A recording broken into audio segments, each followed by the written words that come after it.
Hey everyone, have I here been a video on Dragon Ball Z Dokkan Battle. In this video, it is time once again for another edition of Best Teams on Global. This is the September 2022 Worldwide Campaign Celebration Edition. So with that, if you're new to my channel, like, subscribe, comment below, do all that good stuff.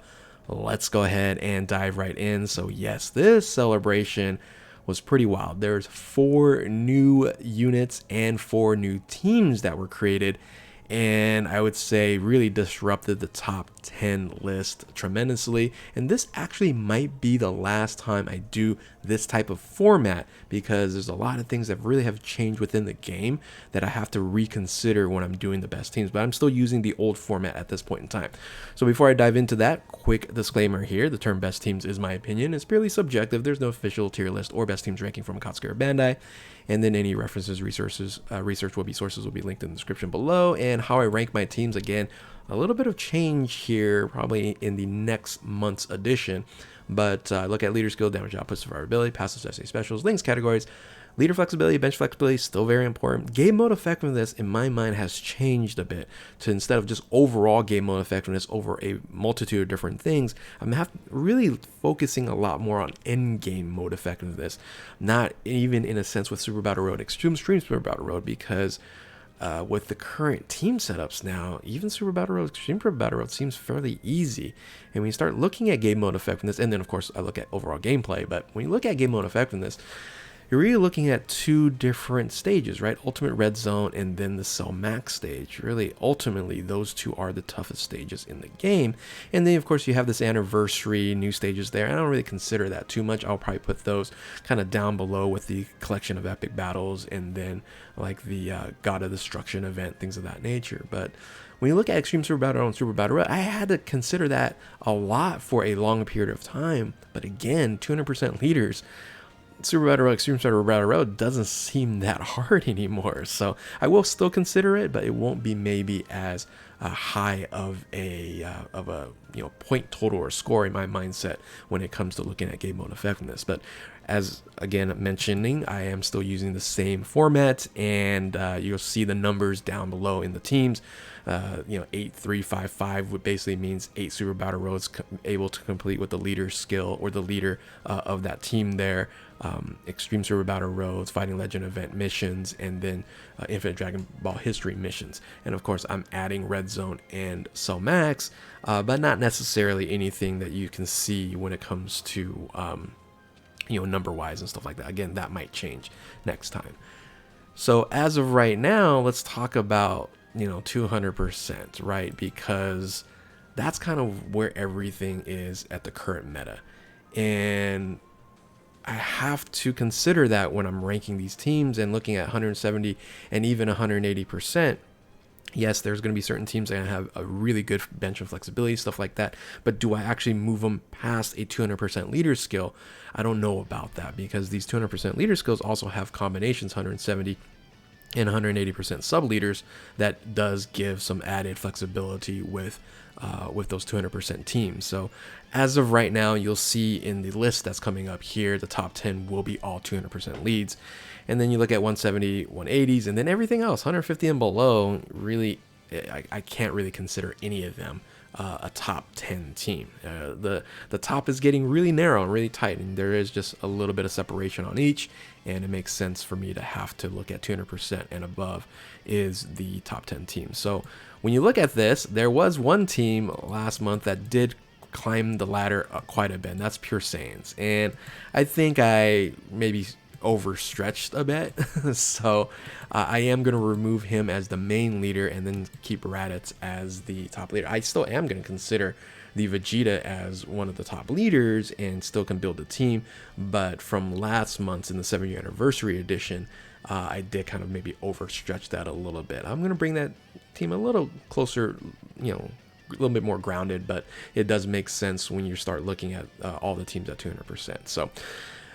So let's talk about the concessions that I made, because if you look at that blue line there, anything below that are non 200% leaders, Kamehameha, Hybrid Saiyans, Universe 7 there. That's going to change, because here are now the honorable mentions for under top 10, and they're all not 200% leads. So yeah, you look at even Patara. You can either look at AGL Sworn Enemies, LR Frieza there. Realm of Gods will be coming back along with Future Saga. So those teams are going to get better leaders, and those are going to basically jump into the top 10 most likely. And so we're kind of looking forward to that and seeing what's going to drop off and still stick around. So, but yeah, I just did have to put these as honorable mentions. Didn't build any teams from it, but you guys get the idea on what I'm doing here. So let's go ahead and now transition into the top 10. So a long enough intro for you all. So number 10 and number 9. I had trouble kind of going, okay, back and forth, back and forth. I had the same trouble with 1 and 2 as well. But coming in at number 10, just for now, is due to the fact of the overall gameplay of it and just really missing one unit. And that is the Majin Vegeta team with the Majin Buu Saga Vegeta's family with Gifted Warriors. This is a 200% lead really for a Vegeta team, right? You are going to have some opportunities for like the Kid Goten and the Kid Trunks for the Gifted Warriors, but generally speaking, it's a 200% limited for Vegeta's family. It's missing one big unit, this unit. When LRGG comes out, it's going to make this team tremendously better. Because really right now we don't have a reliable Trunks that we can stick on endgame content that can still activate the damage mitigation for Majin Vegeta, right? We don't have that option right now. But when LRGG comes out, you can absolutely just stick him on the team, get that 30% mitigation activated for Majin Vegeta, and then this team just turns into a beast of a team. But as of right now, you know, I just kind of have him at the, you know, right at the edge on the top 10, but will definitely increase when LGG comes out. So, you know, you can run a Vegeta team here. You can run, you know, all, you know, Majin Buu Saga, stuff like that. Again, nice flexibility. You know, still a decent leader skill with Majin Buu Saga, because if you just run the sub leader here with STR Super Vegito here, again 170%, but still a very, very good leader skill and a very good leader, along with the 180% Vegeta's family. You know, this is still a fun team. And then being a Vegeta fanboy, I was like, should I put that in consideration and move him up a spot, or just keep him at 10 for now, and knowing that this will move up quite a bit in the rankings when LRGG comes out. So so when you do endgame like Cell Max and then Red Zone, for some reason I don't know where the Red Zone slide went to. This is the Cell Max one, and we know that they did nerf this guy here, so I haven't really ran it since they nerfed him. I don't know if he's actually even viable anymore, but you know, this is a team that can complete Cell Max with, because it has a lot of int units on here, but when it comes to Red Zone, you are kind of a little bit more limited on that end. So coming in number 10, kind of a little long-winded there, but I do like this team here. I just put them in the spot here just because, hey, they don't have this unit quite yet. So coming number 10 is the Majin Buu Saga Vegeta's family with Gifted Warriors, 200% leader in Majin Vegeta. Let's go ahead and move on to number 9. So number 9 is kind of laughable when you see who's going to be coming up first, and that's Raditz, right? But Pure Saiyans to me is a amazing category. And yes, if you run it at 170 here, it's going to be a lot better. And when you look at the overall stats, right, 13, 8, 11, 6 is one of the top tier stats you can run on game mode effectiveness, but maybe not end game mode effectiveness as much as you know, maybe the Vegeta team here, but overall the flexibility and everything, it's just super strong. Raditz, on the other hand, horrible, right? Yes, he's a Pure Saiyan's leader, but with Saiyan Saga and Pure Saiyans and Space Triangle owners only, Space Triangle owners like a handful of units that you can run at 200%. So good at World Tournament, very good at World Tournament.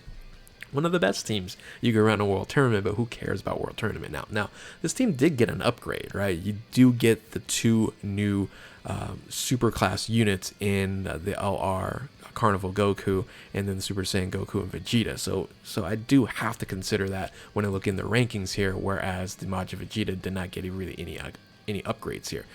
When you look at this, you're not going to use Raditz for like Red Zone and stuff like that. You're going to be using Evolution Vegeta here. And again, this team is very, very strong, and you can complete a lot of different Red Zone events with this team. Unfortunately, the Cell Max, that's a totally different monster. It is tough, and you need a lot of RNG. And here's the thing, it's a friend zone problem too, or not friend zone problem, friend system problem, where you can't even find, if you wanted to run a double Raditz, you're not going to be able to find a double Raditz.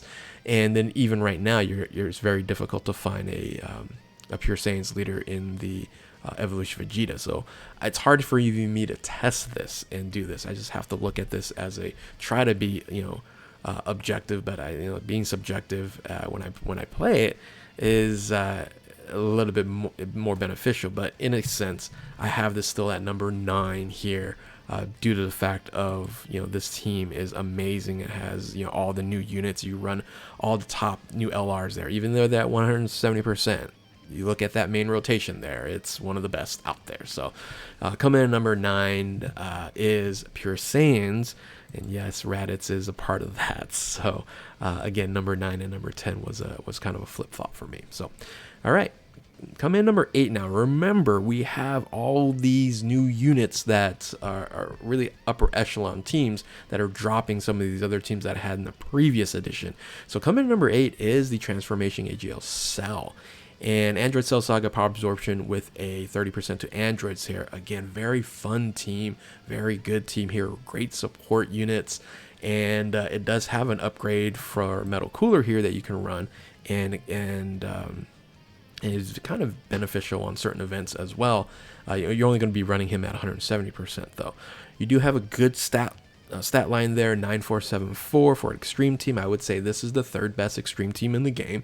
And again, having some problems with the friend system and being able to find AGL cells as leader friends makes it very difficult to really test all this out, right? So just to be heads up on that. That does hurt a little bit of game mode effectiveness, being relevant leaders on here and to really run these teams. And I really wish they would change that and have a mirroring system for the friend system so you can run teams like this, because this is a very, very fun team to run. So you can even run a super style team on here. That's important there. You also have a sub leader in the AGL Trunks.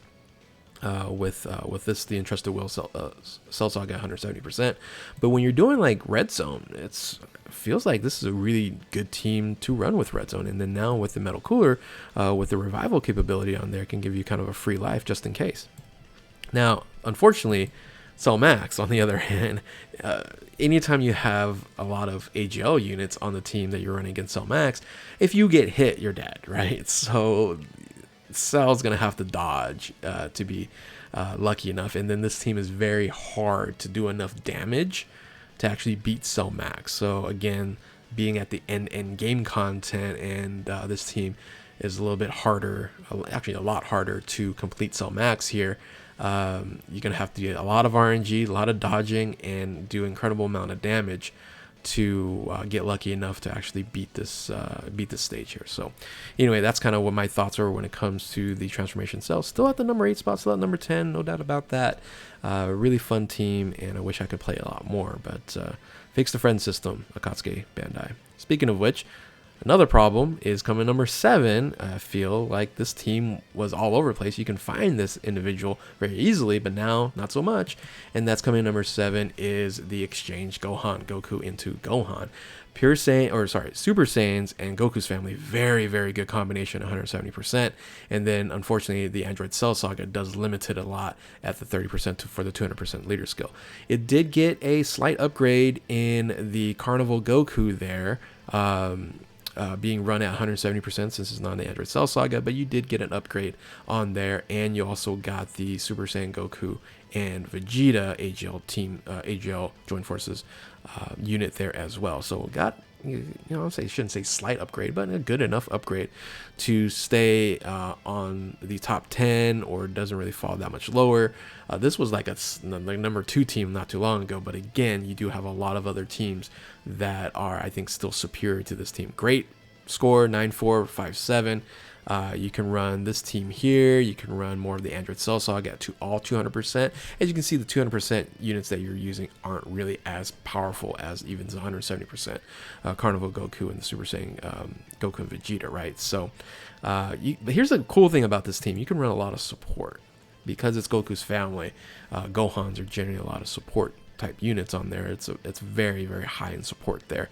And then of course, if you want to run it off rotation, you got a great combination, as you can see here with the new Carnival Goku and Super Saiyan Goku and Vegeta. So this does have a sub leader in the Namek Goku, so I did put him on here. Thus, generally speaking, you're not going to put the Carnival Goku on this team here. You can put him as a floater, I guess, but that's why I kind of had him right here, kind of on the side there. So anyway, Red Zone still very strong. If you can get the transformation into Gohan, this team is very easy to complete any of the red zones, right? It's when you can't get it transformed early enough and things of that nature becomes a little bit tricky. But it has some really nice units, stackable units like the Tech Gohan, stuff like that. So I think red zone's fairly easy with this team here. Cell Max, on the other hand, takes a little bit. You have to get the transformation, and that's going to be very difficult in Cell Max. If you get the transformation off, you're home free. Got to stack a little bit. Got to get the transformation off of the Strength Goku there. That's a little bit difficult as well. So it takes a little bit of specialty to go ahead and do that. Again, this is a damage issue.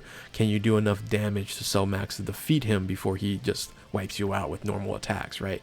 If you want to bring like MUI Goku or UI Goku, the EZA int one there, that's going to be for dodging, and since he's an int unit, could do some decent damage there as well. So a little bit tough on Cell Max, but still doable. It's just I would say red zone's a lot easier for this team overall. So coming in at number 7 is Super Saiyan's Goku's Family and Android Cell Saga with the Exchange Gohan.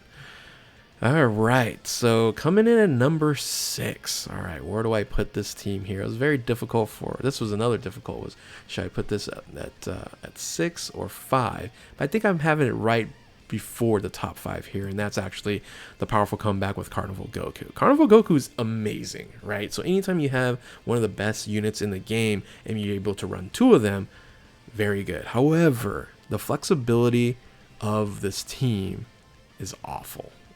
It's not good. Powerful comeback is very limited, and there's no support. There's like no support. Fortunately, you don't need a lot of support because this is a full 200% leader skill, and you can only run one category. And again, having just the powerful comeback, if you look at that set there, it's not highly very good. However, the game mode effectiveness on this is very good. It's 9276, very strong. The combinations you can run is very powerful here. And again, I really enjoy playing this team, and of course with that revival ability, it makes it very, very high quality of a team here. You can actually run like a full revival team, so anytime that someone's gonna proc or things of that nature, even with a Metal Cooler here, it can be on this team as well, and you just run a full revival team. Unfortunately, you only can revive one time. It'd be cool if you're able to revive multiple times. That would be very interesting dynamic within a certain unit, like you can do it twice or something like that. It'd be very interesting if they would do that. So now powerful comeback can be used with the evolution Vegeta as well, and if you look at the game mode effectiveness there at 12.7, 11.7, again top tier there. But I'm not taking too much into consideration when it comes to the Carnival Goku. Now, you look at the red zone. The red zone's interesting here because I kind of split them up a little bit with the different team aspects of it all. Again, with the limitation, you have to be very careful about what units you're bringing. You can't have just a multitude of different units run different red zones here. It's very particular where you're gonna have to run like Omega. You're gonna have to maybe run something like this, or if you're gonna run Broly, you can't dodge, right? You can't dodge like with MUI Goku, so you can't use MUI Goku here. So it's difficult. I'll tell you what, it's difficult for red zone here. Now Cell Max, on the other hand, if you can get the RNG and he can dodge here, I think you can do enough damage, and you have the revival mechanic on here to beat Cell Max a lot easier than some of the other teams I talked about before. But he does have a hard time with red zone, so you kind of have to go, okay, what's more important, red zone or Cell Max? And that's kind of where I felt like, okay, he's not where the top echelon, top 5 should be, because he is having a little bit of issue when it comes to the super hard end game content. But overall, you were able to run 2 Carnival Gokus. you're doing just fine, right? So, and again, with a nice stat list there, 9276, I think 6th place is a right spot for him there. So coming in at number 6 is the Carnival Super Saiyan Goku. Let's go ahead and move into the top 5. So what actually took the space of Goku, and that's actually Metal Cooler. I think Goku's a better unit, right? I think Goku's a lot better unit, but Metal Cooler, the Wicked Bloodline category team at 200% is a much better team overall. And it's hard to disagree with that, because look at this craziness that you can run, right? Strength LR Final Form Cooler is probably the most valuable unit right now that you can pick up in any of the banners, and one of the most valuable units in the game right now, because if you're able to run that team, we'll talk about them in later, it's just incredibly strong. Look at the support on this team. You have the Easy 8 of Strength TUR Dokkan Festival exclusive Cooler on here. It's super strong, but again, very limited. And also this team is very free-to-play friendly now with all the Metal Cooler and the type advantage Metal Coolers on here as well. So decent stat list here with 8364. And again, I think with this team here, you can do Red Zone and Cell Max a lot easier, because you have like that tanking ability with the AGL Golden Frieza, which of course the LR is going to come out and make this team even better. It's going to probably even hold the spot, maybe even move him up one. I don't know, we'll see. But when he comes out on global, he's going to be very good. And then even in Cell Max, I felt like this is a breeze. I can rip through Cell Max, no problem. I won't say a breeze, and Cell Max never a breeze, but it's a lot easier than the other teams that I mentioned before when it comes to the super hard in-game content.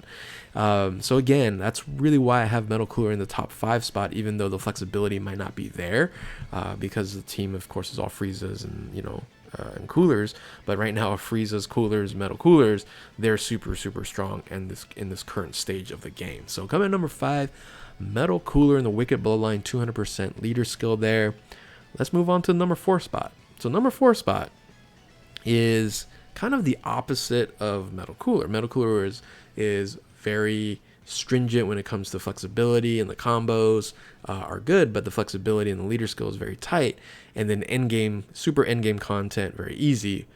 Whereas Join Forces, coming in number 4 here with the Super Saiyan Goku and Vegeta, has amazing leader skill.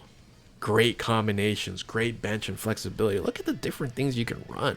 A ton of stuff there. Look at the main rotation now, and you have the 7-year anniversaries as floaters. Really, you can absolutely do that, or just put them in main rotation as well, right? Piccolo is probably one of the more valuable banner units you can pick up because of its tanking ability, things of that nature. Very strong.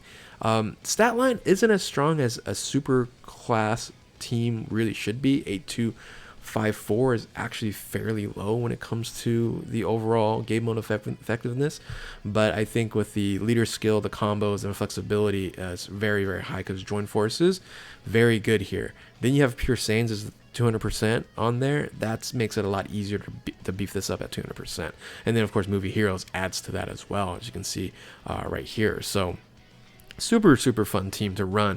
When you're looking at like the red zone, I think red zone has 0 problems. You're gonna be able to do red zone fairly easily.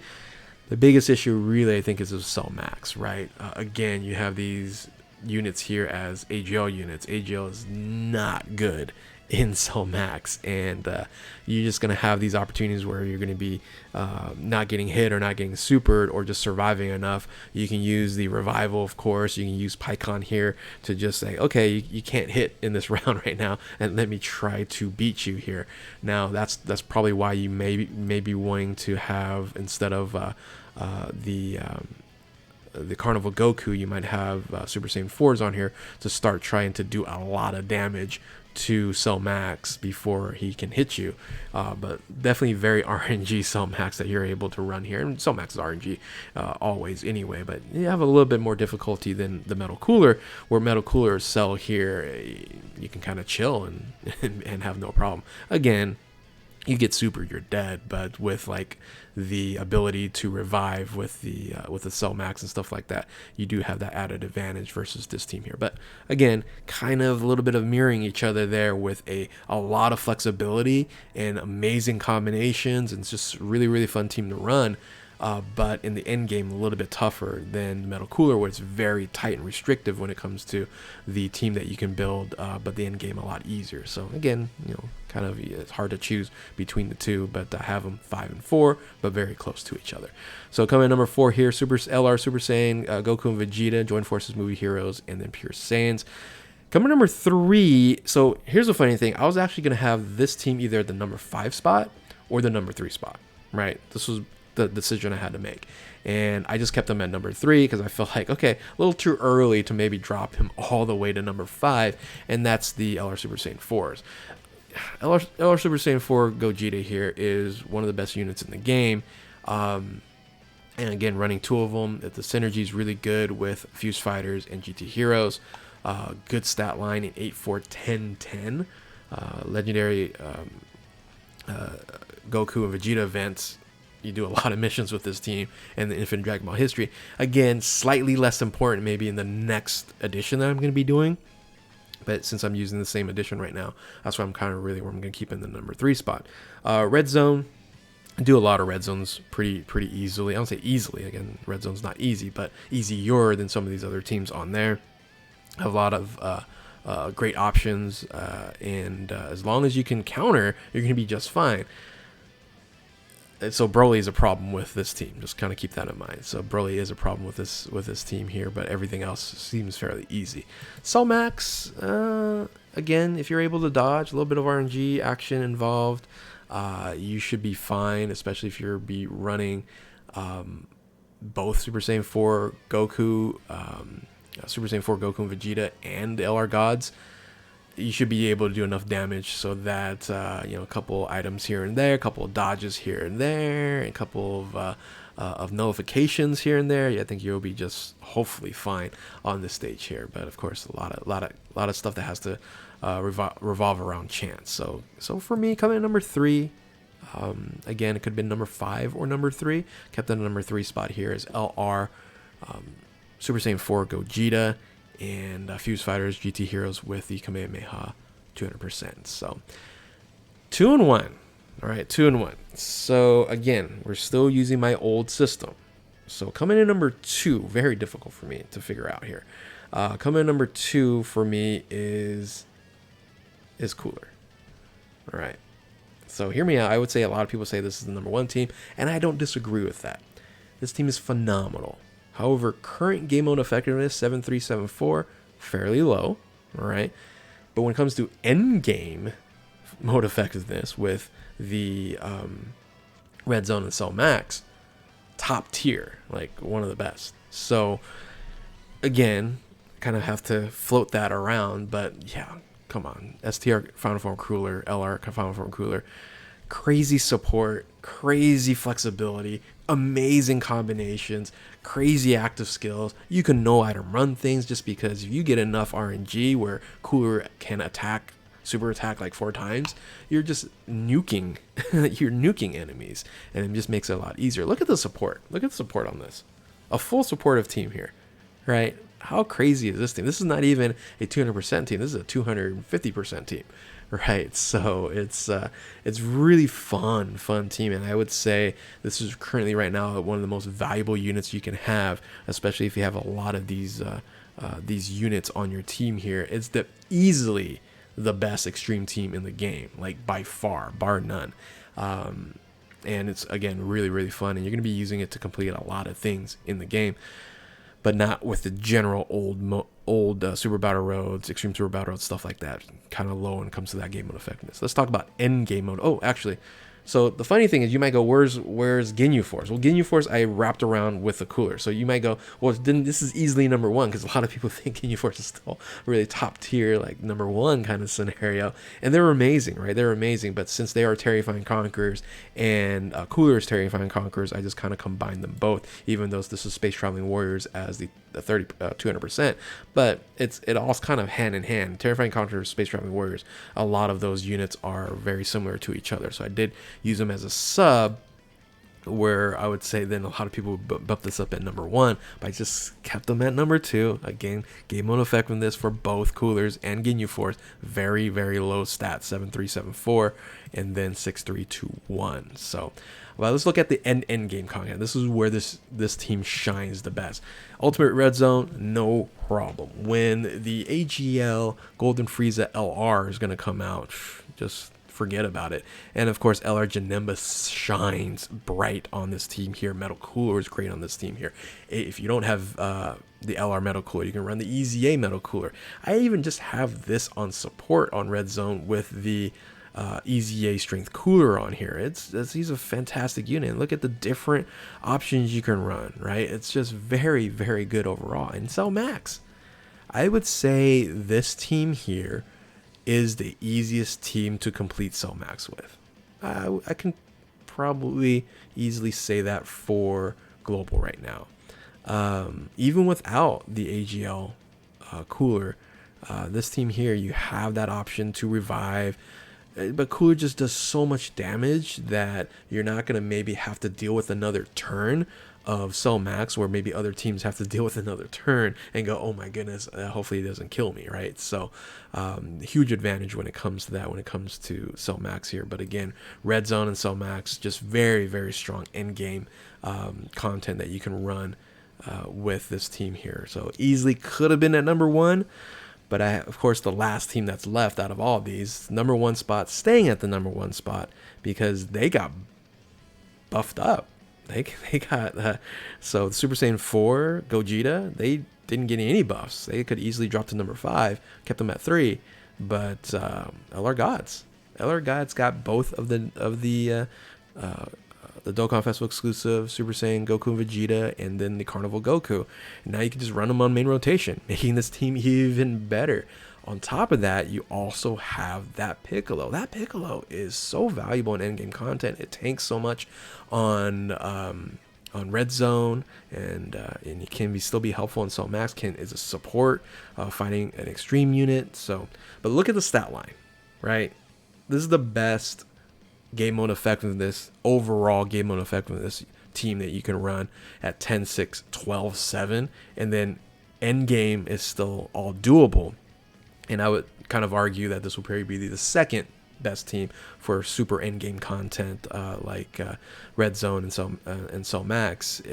Just overall, just amazing. Just the options you have, the flexibility, the active skills, leader skill, are very, very good here. So when you're looking at Red Zone, I mentioned that Piccolo is just very strong here. Of course, you can run the against movie bosses in the God Coup, right? So of course, if you're running against like Omega, something like that, you kind of change that out. But if you're fighting, if you're fighting like metal, the core, right? The cooler core, metal cooler core, then that unit's still viable here. Like this team, you can run that as well. So Cell Max, a little bit more difficult, right? But still definitely doable. And again, you are having these units of the 7-year anniversary really just do that ultimate damage to them, to try to go ahead and defeat Cell Max as soon as possible. Not as strong as like a cooler, Strength LR Cooler, and crazy amount of damage there, but with those active skills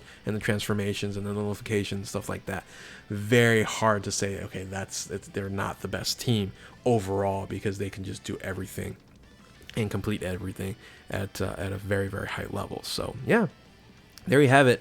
I think maybe some of you guys agree with me, some of you guys disagree with me. I would say number 1 and number 2 interchangeable at this point in time. But let's look at the summary here. Coming in number 10 is Majin Vegeta. Number 9 is Pure Saiyans. Look, I'm not saying Raditz, right? I'm saying Pure Saiyans. AGL Cell number 8, the Exchange Goku Gohan number 7 in Pure Saiyans and or Super Saiyans and Goku's family. Then you have Powerful Comeback. Then you have Wicked Bloodline. Then you have Join Forces and Movie Heroes with Pure Saiyans. Really, what a great leader skill, right? So number 3 is the GT Heroes and Fuse Fighters with the Super Saiyan 4 Gogeta there. Number 2 is that LR Cooler with Ginyu as a Ginyu as a sub there. And then number 1 is the LR Gods with the Power Beyond Super Saiyan, the Movie Heroes, and then Kamehameha. So tell me what you guys think about this list here. Again, I'm having to think a lot about how I'm ranking these based off of game mode effectiveness, which is not as important as it was prior to the 7-year anniversary. And now with the Worldwide Celebration, there's just so much deeper, higher end content than just Super Battle Roads and things of such. So anyway, let me know what you guys think in the comment section below. If you're new to my channel, like, subscribe, do all that good stuff. I know a long video this was, but had a lot to talk about. So thank you all for watching. Keep on Dokkaning. We'll catch you next time. Later.